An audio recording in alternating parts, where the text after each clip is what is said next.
Yes, yes, visible.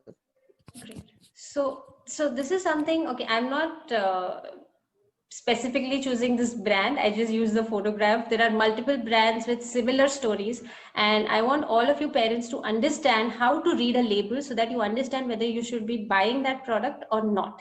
Okay. So if you take Pediasure, for example, if you look at the ingredients, now this is directly taken out of their website, and this is from a pre-made bottle of Pediasure that is 375 ml. So the ingredients that you can see is corn maltodextrin, sugar, blend of vegetable oils, and protein concentrate. So these are the top 4 ingredients. So in a food label, whatever ingredients are there in the beginning, they are of maximum concentration.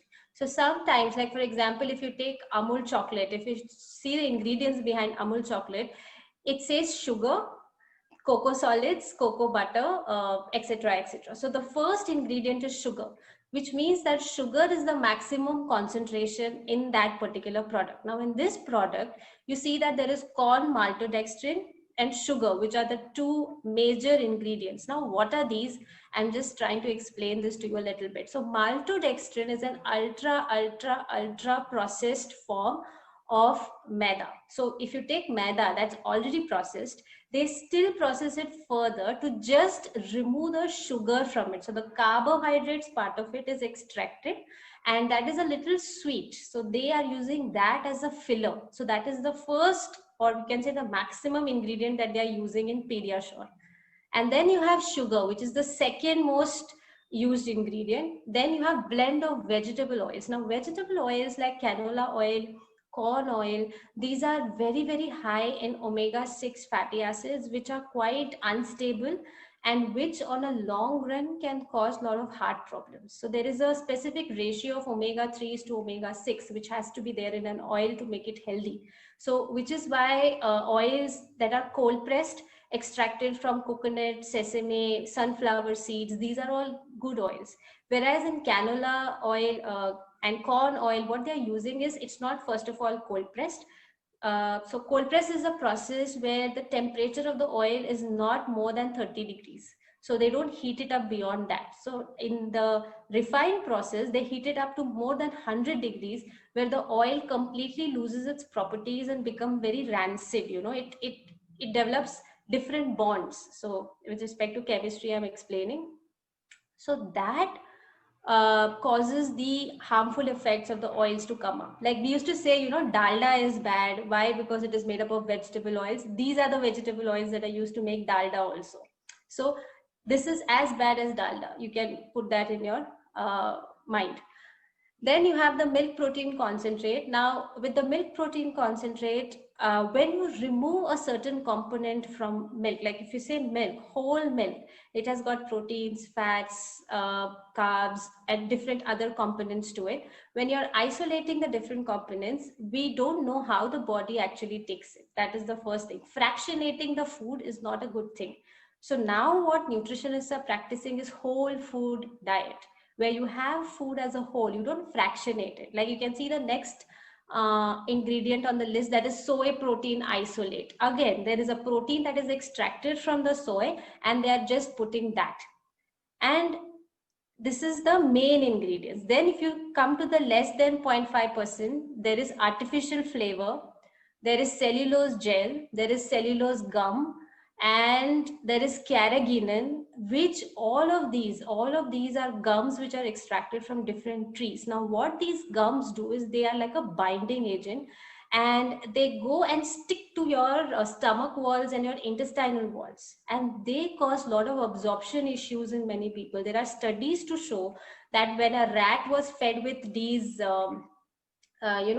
these kind of gums, their intestinal walls became very porous, and the absorption definitely went down, and unnecessary things started coming into the bloodstream from the intestine because of the porosity of the intestinal walls. So these gums are extremely harmful, especially in in the long run. You have it once in a while is okay, but things like Pediasure, Complan, and Milo, and all this you are consuming, or the children are consuming for years together. So they definitely have an effect on their body, right? And this is why we are seeing that children are becoming diabetic at a younger age, like 15 to 20 is the age onset of, type 2 diabetes we are seeing. Then there are hypertension tension that is coming up at 20, 21 and all. It's all because of the processed food that we are unknowingly giving them, right? And these are the ingredients that also come up in things like cornflakes, chocos, because this is something that your kid must be having probably every day for breakfast. So try to avoid these products as much as possible. Stick to your homemade breakfast, or stick to fruits. You can have vegetable stir fry, you can have soups, you can have poha, upma, whatever it is. These are still much healthier alternative compared to, all these processed food. So just to give you an idea, the sugar content which is there in Pediasure, like this is from their label, it's 22% of added sugars. Okay, just measure that against Coca-Cola, which is 11%, which also has a lot of sugar, which is what people say, you're not supposed to have it. Tropicana, the one with sugar, has 13%, and Amul ice cream has 15%. So this much amount of sugar a child is consuming in just one go, right? So in one go, the child is consuming at least 1 big tablespoon of sugar. That is absolutely not good in the long run. So try to avoid these products and try to stick to, the basics as much as possible. So I talked about the hidden ingredients, which I said, artificial flavorings. I have not children, but I've had a couple of patients who were allergic to the yellow color that was used in certain medications, right? Even if you see the syrups that we get for children, the cough syrup, the vitamin syrups, all these things have got a baseline flavoring which is added to them. Usually it is orange, or it might be yellow. It could be a color or a taste, like vanilla, for example. So they are never natural, they're all artificial. This is one of the reasons why I always tell parents that do not rely on long-term supplements also for your kid. If you're giving if you're like giving a diet which is filled with fruits and vegetables and grains and dals and lentils and all, you don't need to supplement the child with so many supplements. That's why I keep telling them this is the reason. Then artificial color, which I discussed, stabilizers. So stabilizers are added so that the food doesn't get spoiled. And the thing with stabilizers is there are more than 400 stabilizers which have FDA approved. So we don't know what is going to be used and what chemical is going to be there. The gums that I discussed, the guar gum, xanthan gum, carrageenan, there are like more than 10 varieties of gums which they use for stabilizing as well as for giving that consistency to drinks. MSG, this is one of the big hidden ingredients. So monosodium glutamate, which is actually banned in some countries because it is highly, highly toxic. And it is, the ingredient has many names that they use. They have yeast extract, it's called as DSG or disodium glutamate, or Ajinomoto. There are different names that they use for the same ingredient. And this is used in a lot of Chinese products, especially you can see this in Maggi noodles, ramen noodles, then even certain chips where the flavoring is yeast extract or tomato flavor, they are using MSG in those things. So MSG causes a lot of stomach issues, first of all. Secondly, it causes random pains in the body. Like once after you eat, let's say something that has MSG, the child might suffer from muscular pain. It's a very unrelated thing, but it happens quite often. Right, so this is actually a very, very toxic chemical which they are using quite freely as a flavoring. So try to avoid this in whichever product you buy. So if you see MSG, at least don't go for those flavors. Go for flavors which are more like salted or just like pepper, jeera and things like that. Avoid these chemicals in them. Words that you cannot pronounce. I love this because in most of the label ingredients, you can see words that are like, what is this? It'll be like a word which is like this long, and it'll be like, what is this? What is there in this? Absolutely don't buy anything which has more than 7 ingredients on the list. Do not buy, because most of the times it's going to be filled with these kind of ingredients. So what to focus on? So just coming back to what we were discussing. So now you know how to read a food label. You know what are the things that you're looking for. So now what to focus on when you're trying to develop the eating habit in a child? First of all, as I said, whole foods, not fractionated food. Absolutely not.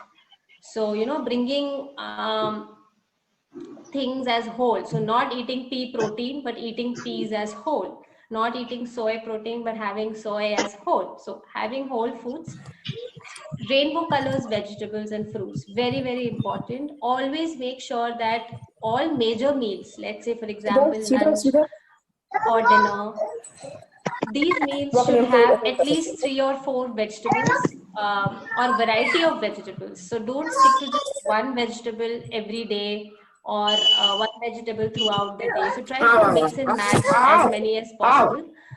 Uh, One of the easy ways that I do this is I put the vegetable. Sorry, can you please mute yourself? Parents, please mute yourself. I have put all your, please mute yourself. Please put on mute. Thank you. Yeah. So when you're when you're selecting veggies, so what I like to do is you can either put it, suppose it's you're making roti, you put the veggie in the roti batter or in the dosa batter. Do not give it plain. So that will go some veggies. Then put some veggies in the dal, extra veggies in the dal. That will put extra veggies over there. So these small ways, you try to incorporate it. So one of the ways that I give fruits to my daughter is I make a popsicle out of it. I absolutely add no sugar. It's naturally watermelon, and I sweeten it with some other fruit which is sweet like banana, and you make a blend, put it in the freezer, it becomes like an ice cream, like a popsicle, and she loves eating it. So that's one way of giving her fruit one time a day. So these are some of the ideas, tricks that you can slowly learn along. But always make sure that whenever a kid is asking for a snack, give a healthy snack. Don't jump to biscuits, don't jump to chips. You can replace that with dates, dry fruits like pista, cashew, badam, then makhana, groundnuts, the groundnut chicky with made with jaggery. So these are the things. So try to at least start with healthy snacking for children, because children have a tendency to snack, especially sitting at home nowadays in the lockdown. With online schooling, they tend to snack even more. So have healthy snacks at home and just get away with the processed food as much as possible. I also make laddus and keep besan laddu with no sugar, with jaggery. So that is an option. Peanut laddu, sesame laddu. So these are the options that you can make and keep, so your child can snack on those. Loads of fruits and vegetables, like I discussed. Say no to processed food, especially the heavily processed food, like I said. So pasta, avoiding maltodextrin containing products, avoiding sugar, snacking healthy, which we just discussed, and eating as a family. So whatever food habit you want your child to develop, make sure that you are incorporating that into the family routine. So when you do that, automatically the child will get into routine, right? Change food preferences as a family. So I think now a lot of you will have a question that we have already lived like this for so many years. So now what? So I would say start small, start with one meal a day, where you're changing. Like for example, you can change breakfast. I think breakfast is something where most of the kids have very unhealthy things. So change one meal a day, and one meal a day you can sit with the child and eat, where the child is not distracted, is not watching TV, or is not watching mobile phones, and is just focused on eating. So start with one meal a day. Very, very simple. You might have some tantrums from the kid because you're changing the routine. There might be some negative vibes which are going on. That is okay. Let the child bring it out, explain it, and then slowly try to explain these things to the child, like why you shouldn't be eating this, why this is junk food, how this affects you. So by educating the child also from such a young age, they themselves will start making better food choices over a period of time. So that is what we are looking at, because this is a very long term thing. What they eat as children affect what they eat even when they grow up. So these things which are what do you say, comfort food is something that we've been eating since we are a child. That is what is a comfort food. So comfort food may not be healthy food. So trying to change that and trying to make the child understand how this will impact them is very, very important. One more thing I would like to add here is that milk in itself causes a lot of appetite suppression in children. Now, this is something even a couple of pediatricians I have discussed with, and they have also observed this. So when a child is drinking a lot of milk, the eating definitely goes down. Especially this is seen between 2 to 4 years of age, where a child prefers to drink milk rather than eat food. And let me tell you, milk has it's not a whole food that we think it is. Because it's not a milk that is meant for humans. First of all, we are consuming some other animal's milk. Secondly, it undergoes a process of pasteurization, wherein it is heated to a very high temperature and it is flash cooled after that, wherein the protein changes its structure and it becomes more difficult to digest. Third thing, a lot of children with asthma, cold, running nose, nose, stuffy nose, repeated cold and cough, tonsillitis, all these children are actually dairy intolerant.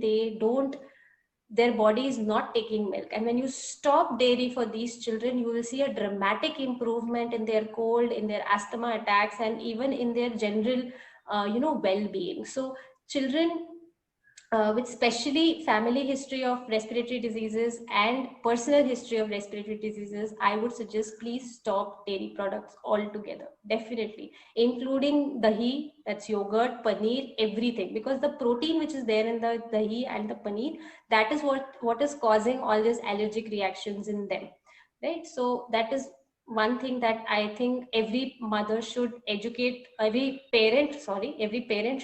themselves on, and maybe talk to a good nutritionist if your child is having all these problems, because I have seen dramatic improvement in just by changing the dietary pattern of a child, especially when it comes to respiratory diseases. So this is something that I think you all should make note of. And yes, any questions? I think we are running out of time, right? 5 minutes or something. Parents, if you have any questions for Dr. Shruti, you can clarify, you can ask your queries.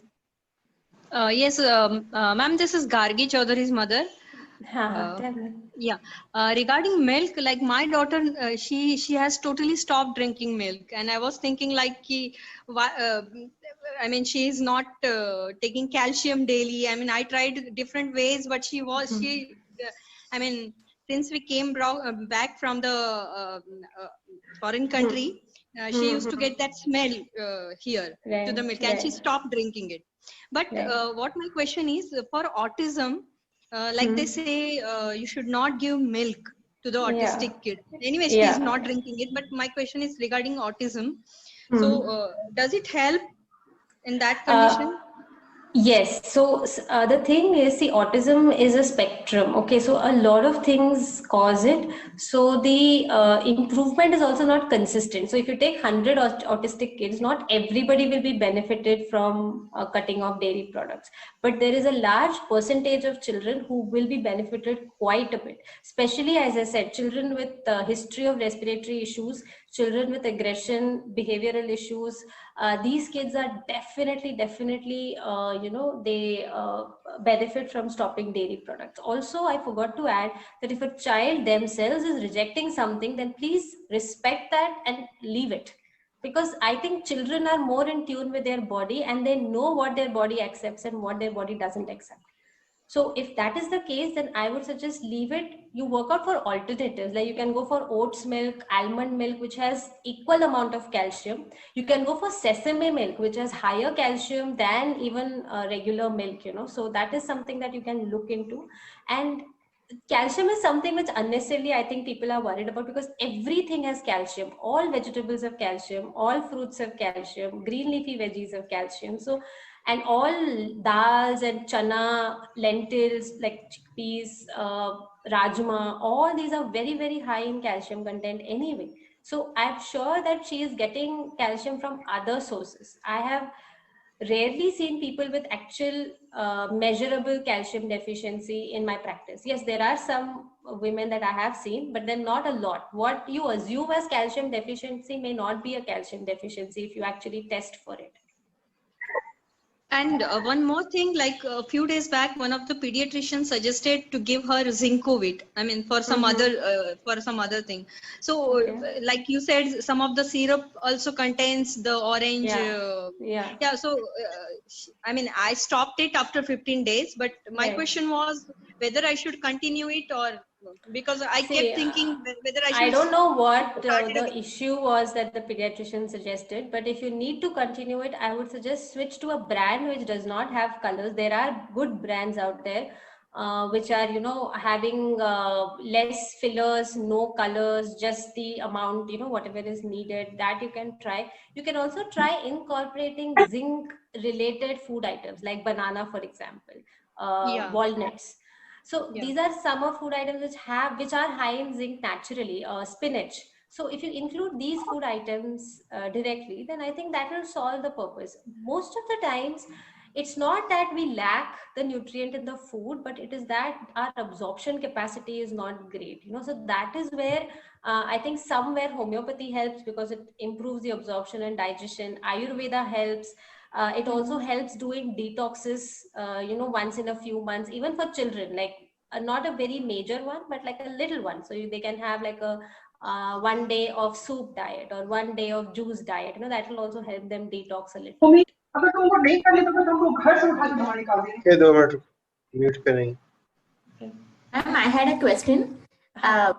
Regarding almond milk, do you know of any brands which are available in the market, or is it There are a few brands, but they are very expensive. So Raw is a brand which is pretty decent. But again, see, not all flavors are free of additives. There's only one flavor in Raw which does not have additives. So just get that one. But if you want to make it, it will be better. So soak the almonds overnight. You blend it in the morning and strain it. And from one cup of almond, you can make 4 cups of milk. So that's a pretty good ratio. And it's quite cheap also. It's workable.